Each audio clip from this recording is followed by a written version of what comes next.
مسجد نبوی ابھی زیر تعمیر ہے اور اللہ کے رسول صلی اللہ علیہ وآلہ وسلم وہاں امور مملکت میں مصروف ہیں۔ ہجرت مدینہ کو چند ہی ماہ ہوئے ہیں۔ بے پناہ مسائل کے علاوہ نومولود مملکت اسلامیہ کے استحکام اور مسلمانوں کے تحفظ کے لیے مؤثر اقدامات آپ صلی اللہ علیہ وآلہ وسلم کی پہلی ترجیح ہیں۔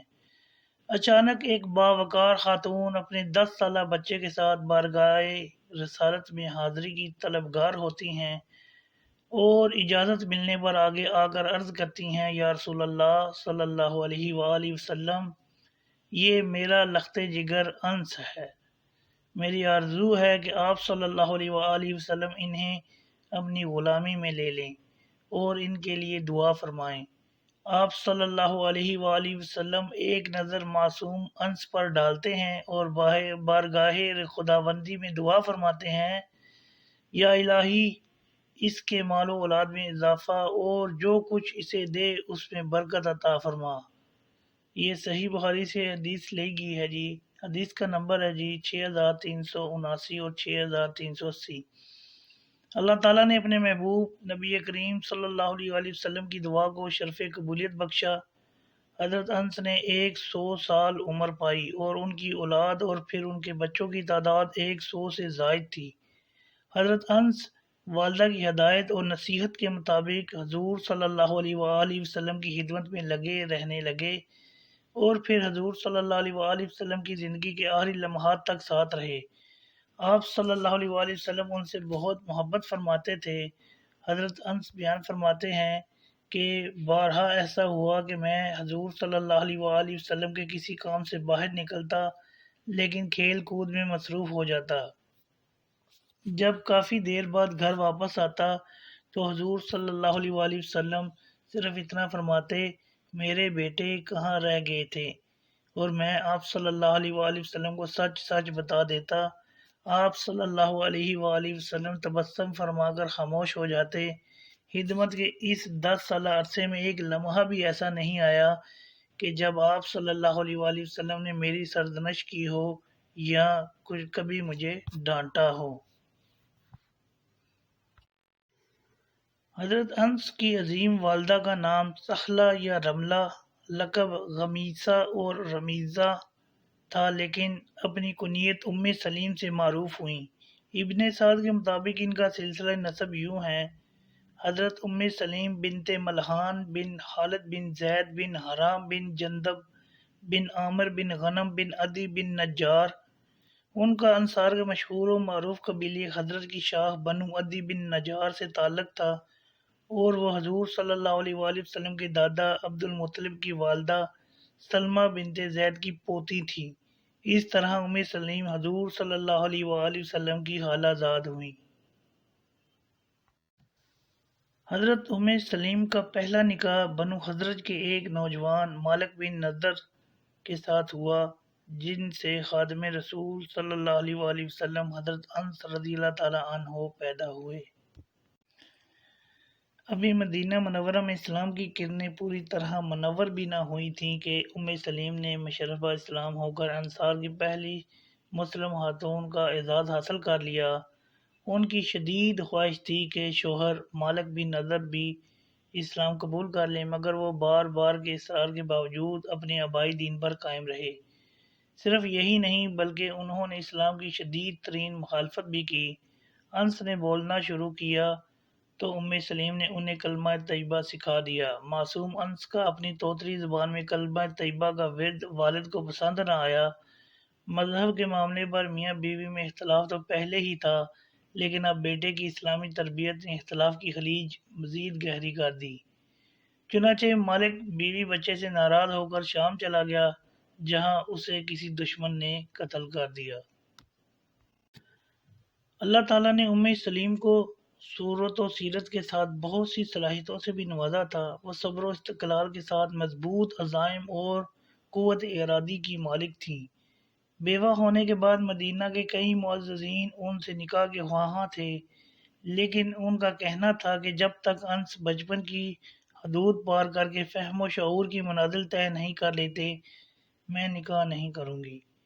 چنانچہ جب انس سن شعور کو پہنچے تو ان کے اپنے قبیلے بنو حضرت کے ایک نامور شخص زید بن سہل نے نکاح کا پیغام بھیجا، جو ابو طلحہ کے نام سے مشہور تھے۔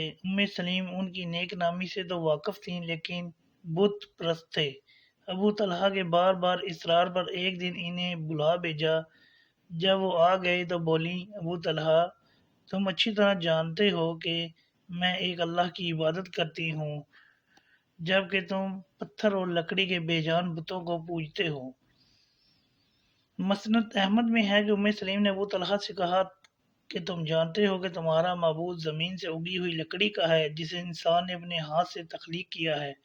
انہوں نے جواب دیا، ہاں ایسا ہی ہے۔ سلیم بولی، پھر اس حقیقت کو جانتے ہوئے بھی تم بے جان پتھروں اور درختوں کی پوجا کرتے ہو، جو بڑی شرم کی بات ہے۔ اس گفتگو نے ابو طلحہ کے دل و دماغ میں ہلچل مچا دی اور شعور کے کسی گوشے میں دبی حق کو صداقت کی کرنوں نے باطن منور کر دیا۔ چند دن کے غور و خوض کے بعد ایک صبح انہوں نے اپنے گھر میں بنے بت خانے کو توڑا اور مشرف با اسلام ہو گئے۔ جب حضرت سلیم کو اس کی اطلاع ملی تو انہوں نے نہ صرف یہ کہ ان سے نکاح کر لیا، بلکہ اس خوشی میں حق مہر معاف کرتے ہوئے فرمایا، ابو طلحہ کا قبول اسلام ہی میرا مہر ہے۔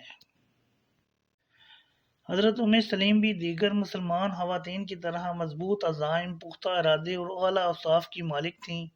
حضور صلی اللہ علیہ وآلہ وسلم کی تربیت نے ان میں صبر و قناعت، برداشت و درگزر اور دلیری و شجاعت جیسی اعلیٰ صفات پیدا کر دی تھی۔ صحیح مسلم کی حدیث ہے کہ رسول اللہ صلی اللہ علیہ وآلہ وسلم حضرت سلیم اور انصار کی چند خواتین کو غزوات میں اپنے ساتھ رکھا کرتے تھے۔ حضرت انس بیان کرتے ہیں کہ میں نے احد کے دن دیکھا کہ حضرت عائشہ اور میری والدہ سلیم پانی کی مشکیں اپنی پیٹھ پر لاد کر لاتیں، زخمیوں کے منہ میں ڈال کر پھر جلدی سے لوٹ جاتیں، پھر بھر کر لاتیں اور پھر پلاتیں۔ حضرت سلیم غزوہ حنین کے موقع پر امید سے تھیں۔ عبداللہ پیدا ہونے والے تھے۔ جب مکے کے لوگ میدان جنگ سے فرار ہونے لگے تو ایک تیز دھار خنجر لیے حضور صلی اللہ علیہ وآلہ وسلم کے قریب آ گئیں۔ آپ صلی اللہ علیہ وآلہ وسلم نے پوچھا، اس خنجر کا کیا کرو گی؟ تو بڑے جوش سے عرض کیا، یا رسول اللہ صلی اللہ علیہ وآلہ وسلم، اگر کوئی کافر آپ کے قریب آیا تو اس کا پیٹ چاک کر دوں گی۔ حضور صلی اللہ علیہ وآلہ وسلم نے یہ جواب سن کر تبسم فرمایا۔ بھائی چارے سے متعلق تاریخ انسانی کا نہایت ہی تابناک، سبق آموز اور منفرد کارنامہ سلیم ہی کے گھر سے انجام پایا۔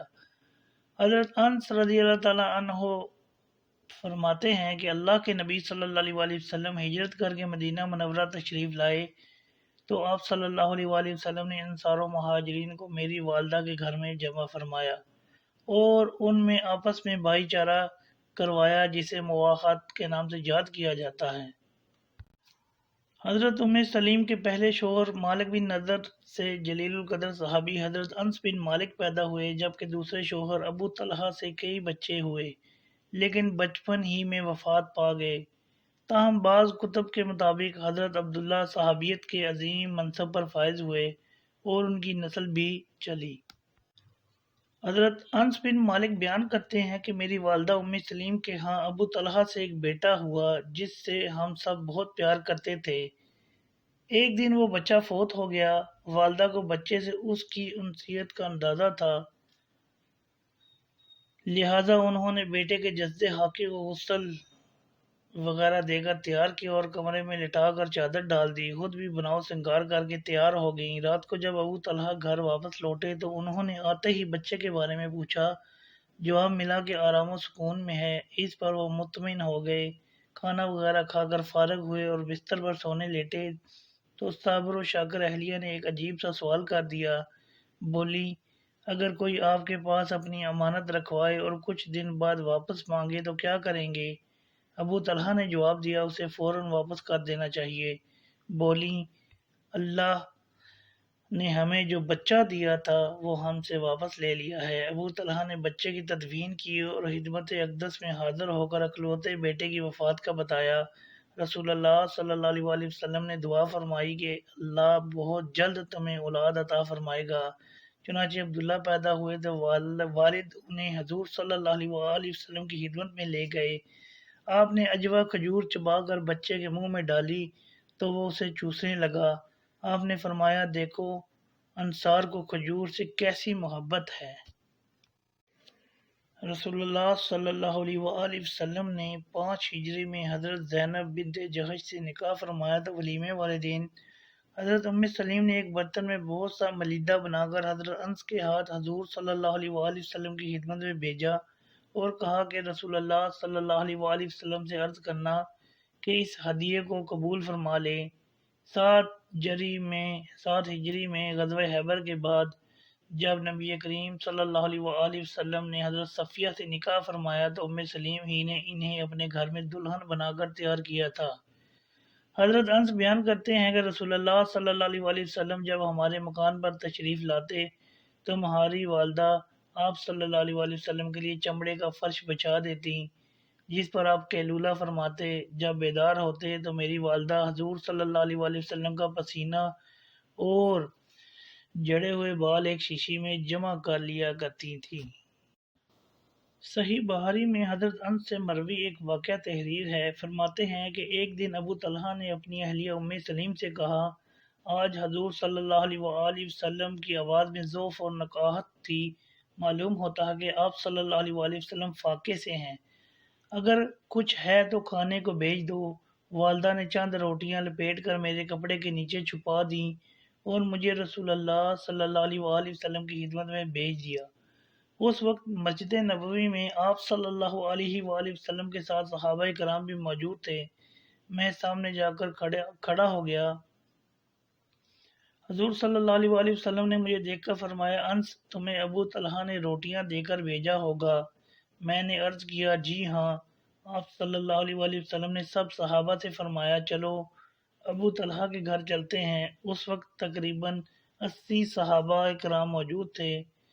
آپ صلی اللہ علیہ وآلہ وسلم سب کو لے کر ہمارے گھر آئے۔ ابو طلحہ گھبرا کر ام سلیم سے بولے کہ ہمارے پاس تو ان چند روٹیوں کے علاوہ اور کچھ بھی نہیں۔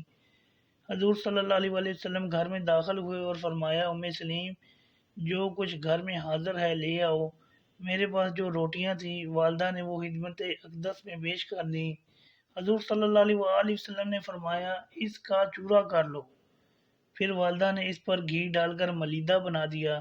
رسول اللہ صلی اللہ علیہ وآلہ وسلم نے دعا فرمائی اور ارشاد فرمایا، اب 10 افراد کو کھانے پر بلا لو۔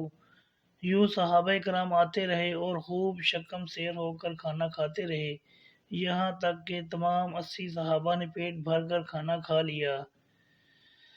امام بخاری لکھتے ہیں کہ ام سلیم کو یقین تھا کہ نبی کریم صلی اللہ علیہ وآلہ وسلم کی دعا ضرور اللہ تعالیٰ قبول فرمائیں گے اور اللہ اس کھانے میں برکت ضرور ڈالیں گے۔ رسول اللہ صلی اللہ علیہ وآلہ وسلم ازواج مطہرات کے علاوہ کسی عورت کے گھر میں نہیں جاتے تھے سوائے حضرت انس کی والدہ ام سلیم کی۔ آپ صلی اللہ علیہ وآلہ وسلم فرماتے تھے کہ مجھے ان پر بہت رحم آتا ہے کیونکہ ان کے بھائی نے میرے ساتھ رہ کر غزوے کے دوران شہادت پائی۔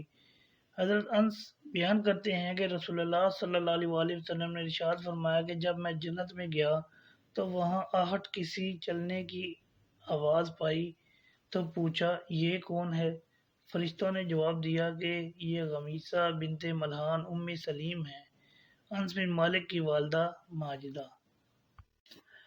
حضرت ام سلیم کی وفات کا سال اور مہینہ معلوم نہیں، لیکن قیاس یہی ہے کہ انہوں نے خلافت راشدہ کے شروع میں وفات پائی۔